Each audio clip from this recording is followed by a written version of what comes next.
He came to tell a story, one drawn from real pain, spiritual struggle, and raw vulnerability. But when Michael B. Jordan sat down across from Ellen DeGeneres on live television, expecting a thoughtful conversation, he didn't know the segment had been rewritten behind his back. The jokes cut deep. The laughter echoed louder than the truth. And what he said next changed everything. What happens when someone uses your own trauma for laughs on national TV? And what do you do when the world's watching you decide whether to stay silent or burn the whole thing down? Michael B. Jordan's publicist called him with an opportunity that should have felt like a victory. After years of acting, producing, and building his reputation as a filmmaker with depth, he'd finally created a project that was personal, profound, and provocative. Sinners wasn't just a film, it was his statement. An exploration of faith, grief, and redemption. It told the story of a young man grappling with the loss of his mother, her rigid church upbringing, and the complex morality of inner-city survival. It was raw. It was honest. It wasn't meant to make people comfortable. So when Ellen DeGeneres' team reached out with an invitation to appear on her show, one of the biggest platforms on daytime television, Michael hesitated. But the producers framed it as a celebration of his work. Ellen loved the film, they said. She wants to give it the recognition it deserves. Still, something felt off. When Michael arrived at the studio, the energy was strange. There was a buzz backstage that didn't feel like excitement. It felt like tension disguised as professionalism. His usual prep time was cut short. The show's warm-up comedian made an offhand joke about sinners that drew some awkward laughter from the audience. Then his segment producer casually mentioned, "We've made a few edits to the questions, just to keep it light." That raised red flags. Michael had submitted his preferred topics and boundaries, a common practice to avoid sensationalism. The sudden changes hinted at ambush. He scanned the production booth and noticed unfamiliar faces. Where was Deb, the producer who had called him? Where was the promised screening clip that was supposed to play before the interview? Instead, Michael was handed a new cue sheet, half the questions now highlighted in yellow. Some of the notes included quotes taken out of context. One read, "Ask about controversial God is flawed line." Another, "Ellen plans a funny bit comparing Sinners to a Hallmark movie gone wrong." Michael's jaw tightened. He glanced at his publicist, who shrugged, clearly as blindsided as he was. Just before the cameras rolled, Ellen entered the dressing room with a bright smile and a tight hug, the kind that looked great on camera but didn't reach her eyes. "This'll be fun," she said, almost like a warning. "Let's make it memorable." Then she winked, turned, and left. The countdown began. 5, 4, 3, 2. Michael walked onto the stage with applause in his ears and suspicion in his gut. He sat down, flashed a rehearsed smile, and tried to breathe. But deep down, something told him, this wasn't going to be an interview. This was going to be an ambush dressed up as a conversation. And somewhere behind the lights, someone was already cueing the laugh track, preparing to turn his masterpiece into a punchline. Before the cameras and red carpets, before the headlines and studio meetings, there was a church pew in Newark where a young Michael B. Jordan sat next to his mother every Sunday, listening to sermons that shook the walls but left quiet questions unanswered. Those questions, about heaven, sin, justice, and whether good men could still fall, stayed with him long after he left that pew behind. Years later, when his mother passed from a long, quiet battle with lupus, those same questions came roaring back. Sinners was born in that grief. It wasn't just a tribute, it was a confrontation, with faith, with trauma, with the idea that some wounds never heal cleanly. The script poured out of him over sleepless nights, stained notebooks, and dictations mumbled into his phone at 3 a.m. He didn't write it for box office appeal. He wrote it because no one else was telling this story, and maybe they were too afraid to. In the film, the main character, an ex-con named Isaiah, returns to his hometown after 10 years in prison only to discover his mother, a devout churchgoer who prayed for his salvation, has died. The local pastor refuses to bury her, citing her association with a known sinner. Isaiah, caught between rage and redemption, sets out to build her a funeral from scratch, piece by piece, in a town that would rather forget her. It's a tale of moral grey areas, where the most righteous man in the film isn't the preacher, but the paroled son. Michael used real memories, his mom cooking after church, her fingers curled from years of illness, her voice breaking when she whispered scripture to herself as if hoping God might eavesdrop. Those were sacred images. When he approached studios with the script, many said it was too serious or too religiously charged. One executive even suggested adding a love interest to lighten the mood. Michael refused. He raised the money himself, took a pay cut, brought on young black talent behind the camera, and filmed in neighborhoods most filmmakers wouldn't even scout. The result was raw, unapologetic, and unlike anything he'd done before. Critics were polarized. Some hailed Sinners as a spiritual masterpiece, a rare film that dared to suggest the church had flaws without mocking faith itself. Others branded it offensive, calling it anti-Christian and a vanity project from an actor trying too hard to be taken seriously. But Michael never flinched. What most people didn't know was that his mother had asked him, months before she passed, to tell a story that mattered. "You're not just an actor, baby," she'd said. "You're a vessel. If you're gonna open your mouth, say something worth hearing." That promise lived in every frame of Sinners. He hired a real gospel choir for the funeral scene. He cast local kids as extras and gave them their first IMDb credit. When the film premiered at the Toronto International Film Festival, it received a standing ovation, but also sparked walkouts during the climactic church sequence. The noise around the film only grew louder when certain religious bloggers and online commentators took aim at it, cherry-picking quotes and framing it as an attack on Christianity. Michael, who had grown up with both church trauma and spiritual love, found himself painted as a heretic in some circles. Social media exploded with hashtags like #BoycottSinners and #JordanTheBlasphemer, but others pushed back just as hard, defending the film as a necessary reckoning. What had begun as a personal project had become a cultural war zone. But Michael stood firm. Every interview he gave, every press junket he endured, he brought the conversation back to the film's central question. What makes someone a sinner, actions or intentions? It was this question that haunted audiences long after the credits rolled, and it was the same question Ellen would weaponize later under the hot lights of her studio. In the days leading up to the Ellen interview, Michael re-watched the film in private. He studied the scenes, not as a director checking for flaws, but as a son trying to remember the woman who inspired them. His mother's voice echoed through the monologues. Her hands were etched into Isaiah's trembling fingers. Her faith lived in the contradictions the story dared to explore. Sinners wasn't just a movie, it was a resurrection, a way to keep her alive in the only language he had left, cinema. And yet, when he saw the mock segment title for the Ellen show in a leaked email, Saint or Sinner? Michael B. Jordan's controversial film sparks fire. He knew they hadn't watched it. Or worse, they had, and still chose to mock it. That wasn't just disrespect. That was a violation. He had faced critics before. He had faced executives who thought he was just another pretty face, fans who preferred him shirtless than spiritual, and even childhood friends who laughed when he said he wanted to direct. But this felt different. Ellen was a cultural icon, someone whose platform had launched careers and destroyed others. And now, she was about to reduce his mother's story to a cheap punchline. Michael's back straightened. His hands curled into fists beneath the dressing room table.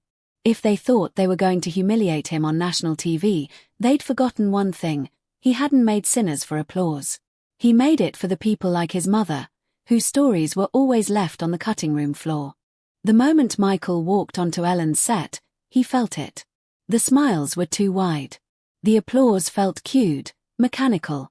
Something in the air was sharpened, like a room that had already decided on a joke before the punchline was delivered. He took his seat across from Ellen, exchanging pleasantries and scripted compliments. The set lights bore down, and the cameras rolled smoothly. For the first few minutes, everything seemed normal. Light banter, a couple of softball questions about his workout routine, the usual late-night fluff. But then, with a sudden turn in her tone and a grin too pointed to be casual, Ellen held up the Sinners poster. "So, Michael," she said, her voice laced with amusement, "this one's a little heavier than your usual stuff, huh? I mean, did you lose a bet or something?" Laughter erupted from the audience, but Michael didn't smile. He offered a tempered response, describing the film's roots, its intention to provoke thought. But Ellen cut in again. You actually have a line in this movie. What is it? God turns his back on the righteous because they don't scream loud enough. Phew, that's a lot. She laughed again, louder this time. The camera panned to the audience, catching mixed reactions. Some chuckled nervously. Others looked puzzled. Michael's jaw clenched. He hadn't expected a theological debate, but he had also not anticipated mockery disguised as entertainment.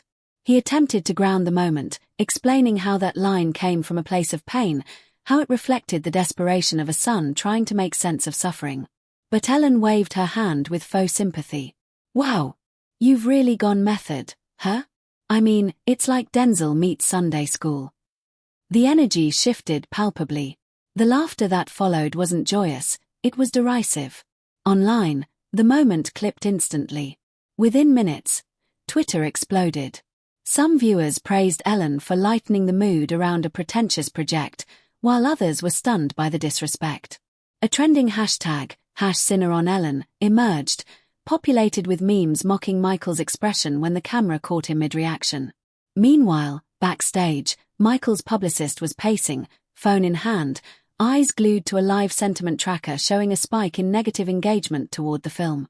Headlines began appearing: Ellen roasts Michael B. Jordan's new movie, awkward interview leaves Jordan speechless, and is Sinners just overhyped guilt porn? Michael, however, was far from speechless. He sat upright, locking eyes with Ellen. He wasn't raised to flinch. With calm intensity, he began explaining the heart of Sinners, why he made it, what it cost him emotionally and personally. But each time he dug deeper, Ellen steered the conversation away, toward his dating life, his fashion choices, even a skit featuring a fake confessional booth where she teased that Michael can confess for boring us. The audience laughed again, but some gasped. A few even fell silent. There was a crack in the illusion. Some viewers were beginning to realize this wasn't light-hearted teasing. This was a calculated takedown. What no one saw coming was the footage that would leak that same night. A behind-the-scenes clip surfaced online, showing Ellen during the commercial break, joking with producers. I mean, come on, it's like watching a funeral on film. Who greenlit this stuff? The MIC wasn't supposed to be hot. But it was. And it ignited a storm. Fans, fellow actors, and directors began voicing outrage. This man made art, tweeted Ava DuVernay. And you all laughed at it because it made you uncomfortable. Viola Davis reposted a clip of Michael trying to explain his intent with the caption, "They tried to humiliate a man honoring his mother. We see you." Michael stayed silent that night. He went home, turned off his phone, and watched the segment again, this time not as himself, but as a viewer. And what he saw wasn't just disrespect. It was betrayal. The platform that had promised to highlight his work had twisted it into a spectacle. They had turned his grief into entertainment, his truth into a gimmick. He recalled a line from his own script: "The devil doesn't always come in fire. Sometimes, he wears a smile and hands you a microphone." The irony wasn't lost on him. That moment, the moment when laughter drowned out truth, when mockery was masked as mainstream humor, was when the shift truly began. No longer was this about a film premiere. It had become a moral reckoning, not just for Michael, but for the audience at home forced to decide whether they stood with the artist or with the laughter track. And as more behind-the-scenes footage and insider leaks emerged over the next few hours, one thing became painfully clear: the joke had backfired. But the question now wasn't whether Michael would respond. It was how. In the days following the interview, the internet became a battlefield. The segment with Michael aired in the morning, but by lunchtime, it had fractured the online world into two camps. One side laughed along with Ellen, recycling clips of her mock confessional booth and overlaying them with reaction gifs and crying laughing emojis. The other side, louder and angrier, dissected every second of the segment, calling it a masterclass in humiliation dressed as humor. But while the world debated, Michael disappeared. No Instagram posts. No tweets. No official statements. For 3 days, he vanished from public view, slipping into a kind of purposeful silence. He retreated to the same writing studio where Sinners had been born, an unassuming apartment in downtown LA, its windows shielded with blackout curtains, its desk still scattered with old notebooks, incense ash, and a Bible cracked at the Psalms. Inside, Michael sat with a dilemma. Every person on his team had a different opinion. His publicist urged him to let it blow over. "The news cycle moves fast," she said. "Don't fuel it." His agent reminded him about upcoming deals, partnerships that could evaporate with one emotional misstep. His lawyer warned of defamation risks if he clapped back too hard. But his heart said something else. He re-watched the full Ellen segment, not once, not twice, but 12 times. He paused on the moment she smiled as the audience laughed at his mother's story. He replayed the off-camera footage of her calling sinners a funeral on film. With every loop, the memory of his mother's voice grew louder. "If you're gonna open your mouth," she had told him, "say something worth hearing." On the 4th day, Michael took a walk through his old neighborhood in Newark. Hood up, shades on, he passed the corner store his mother used to frequent and the alley where he shot one of Sinner's most haunting scenes. A teenager on a bike rode past, screeched to a halt, and turned around. "Yo," the boy said, eyes wide, "you the guy who made that church movie?" Michael nodded slowly. The boy grinned. "My mom watched that joint 4 times. She cried every time. Said it was real. Like, real. Then he pedaled off. That moment, brief and unrehearsed, hit Michael harder than any studio note ever had.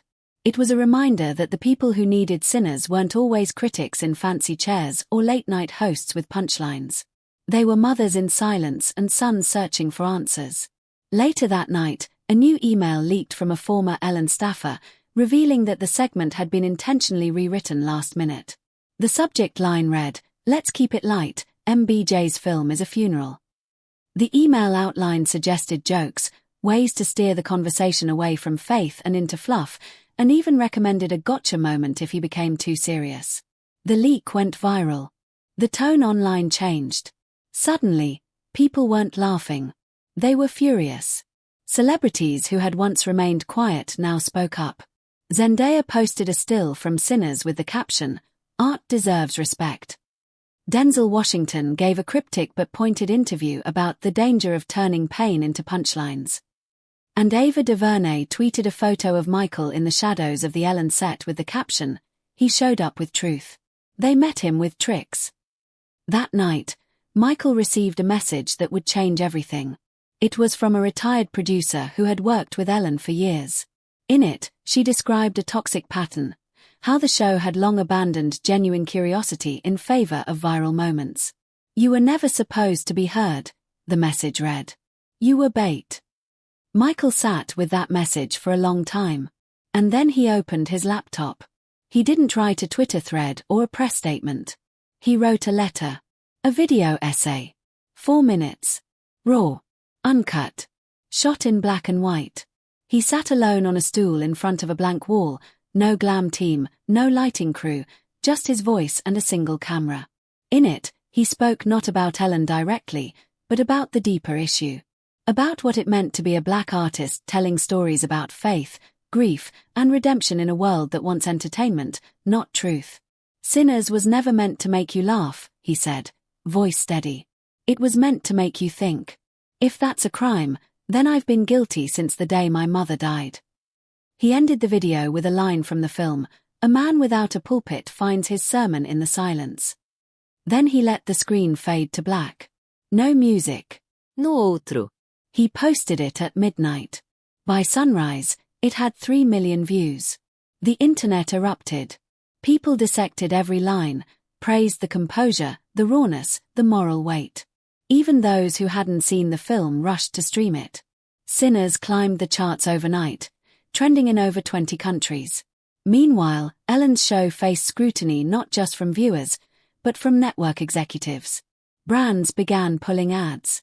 A petition demanding a formal apology gathered 600,000 signatures within 24 hours. But Michael didn't ask for an apology. He never even said her name. Instead, he focused on the people who saw him. The ones who understood that art, especially black art, doesn't exist to entertain comfort zones. It exists to break them. And in that moment, standing alone in truth, Michael didn't need applause. He needed only to be heard. And finally, he was. What began as a viral reckoning soon spiraled into a cultural moment, but no one expected what came next. A week after Michael's silent, soul-bearing video broke the internet, a rival network invited him for a live, unfiltered interview. A full hour, no edits, no cue cards. Michael agreed on one condition. There would be no pre-approved questions, no softballs, no scripted applause. He wanted the conversation to matter. The program, Straight Talk with Naomi Reese, had a reputation for seriousness. Naomi, a seasoned journalist known for pushing back, opened the segment by promising the audience something rare in today's media: honesty without interruption. Michael walked onto the minimalist set in a dark turtleneck and jeans. No entourage, no teleprompter in sight.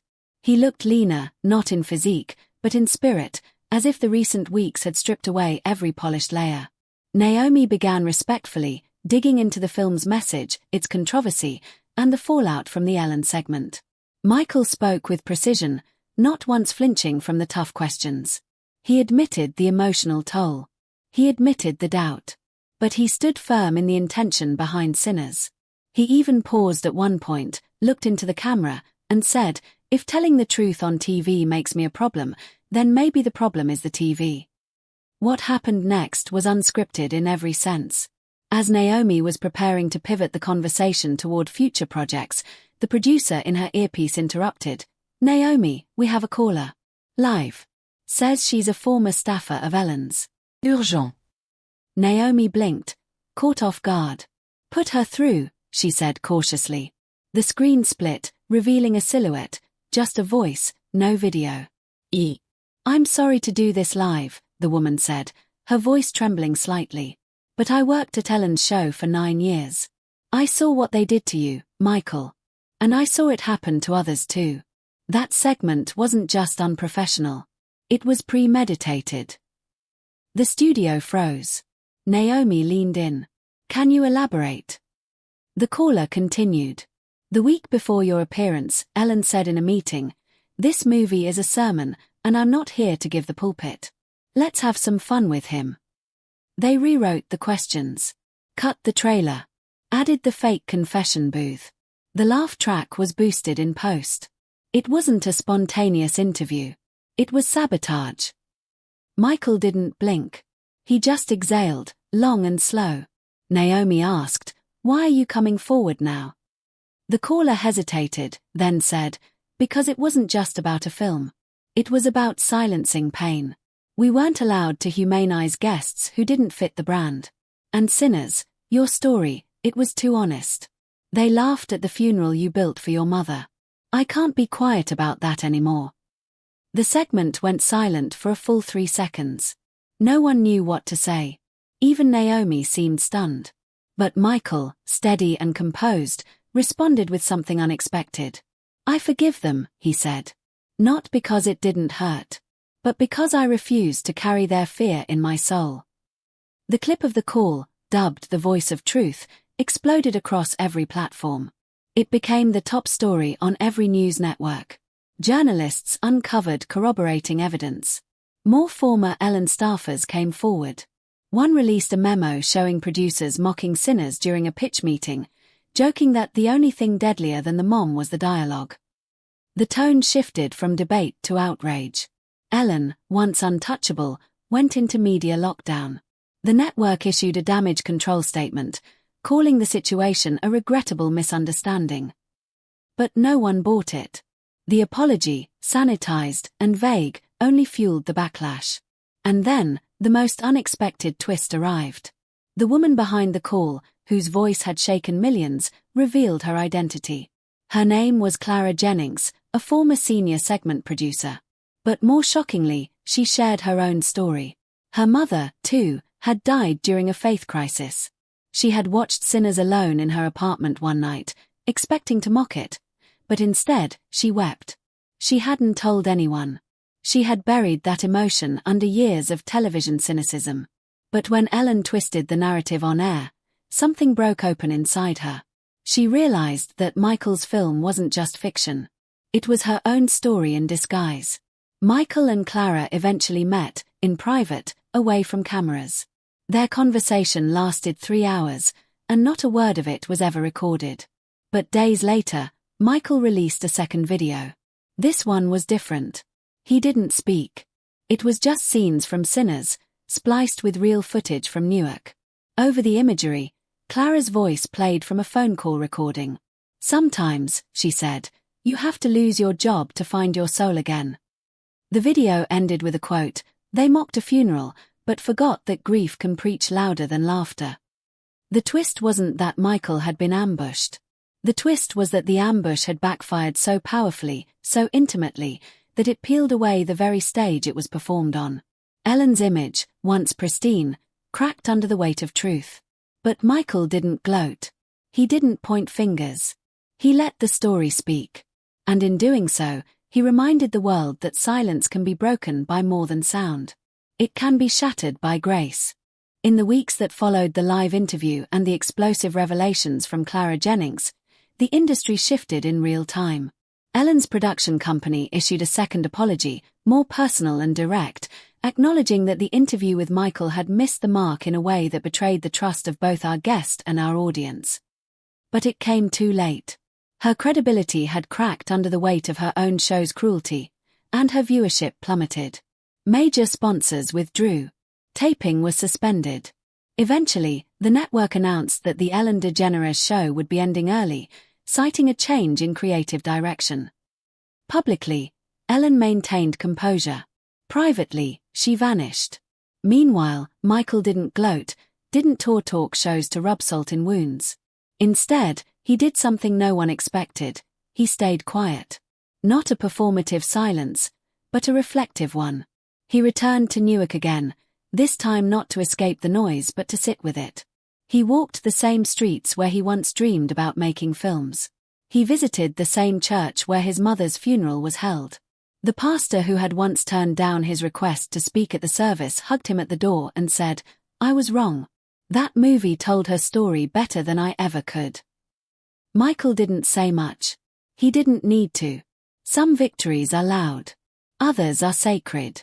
Sinners became more than a film. Streaming numbers skyrocketed.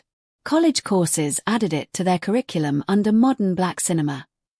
Churches screened it in silence, followed by hours of honest, uncomfortable conversations. One prison in Louisiana reportedly showed it to inmates during a rehabilitation seminar on forgiveness. What had once been mocked for being too heavy now resonated for its unflinching truth. Michael had never expected the film to win awards, but by the end of the season, it was shortlisted for Best Original Screenplay and Best Actor. Still, what mattered more to him was something less visible, something never broadcasted or captured in headlines. In a brown envelope mailed to his P.O. box, he received a handwritten letter. The handwriting was clean but aged, the paper folded carefully. It was from Clara's mother, yes, the one he thought had died. But she hadn't. She had simply disappeared from Clara's life during a long stretch of mental illness and recovery. When Clara shared the story with her mother and played Sinners in their small Colorado home, the older woman sat in silence for nearly 20 minutes after the credits. Then she said, "That boy, he saw me. And he doesn't even know me." In her letter, she wrote to Michael, thanking him for giving dignity to women like her, the ones churches forget, society sidelines, and even their own children sometimes abandon. She ended the letter with, "If my daughter found the courage to speak truth because of you, then maybe we've both been saved in our own ways." Michael read that letter alone, sitting in the same seat where he'd first written Isaiah's character. He read it twice. Then a third time. The words didn't bring closure. They opened something else, an ache, maybe, or a piece deeper than explanation. For the first time since the Ellen segment, he cried. Not out of pain, but out of release. Not everything had been restored. Not every scar had faded. But something in the balance had shifted. He no longer felt like the boy fighting to be heard. He was the man who had spoken, and the world had finally listened. In the final months of the year, Michael declined several high-profile interviews and avoided the awards circuit entirely. He let others talk. He let the work stand. But one night, a surprise occurred at a private screening of Sinners hosted by a film academy. A young actress, fresh from a breakout role, raised her hand during the Q&A and asked, Would you ever do a sequel? The audience laughed, thinking she was joking. But Michael looked at her for a moment, then said, "No, not a sequel. But maybe a story from the other side of the pulpit." That answer sparked rumors that he was working on a new film, this time from the perspective of the pastor who refused Isaiah's mother a funeral. But Michael never confirmed it. What the cameras didn't show, what they never could, was the transformation. Not Ellen's fall, but Michael's quiet rising. The public saw the redemption arc, the poetic justice. But what they missed was the deeper victory. A man choosing integrity over revenge, storytelling over spectacle, truth over television. In the industry, people called it the moment Ellen lost her throne. But Michael never framed it that way. To him, it wasn't about revenge. It was about reclaiming narrative. In the end, Sinners wasn't just a film about faith. It became a liturgy of resistance, an act of mourning turned into meaning. And while the world moved on to the next trending controversy, there remained corners of the internet, quiet ones, where people still passed around a clip of Michael saying, "A man without a pulpit finds his sermon in the silence."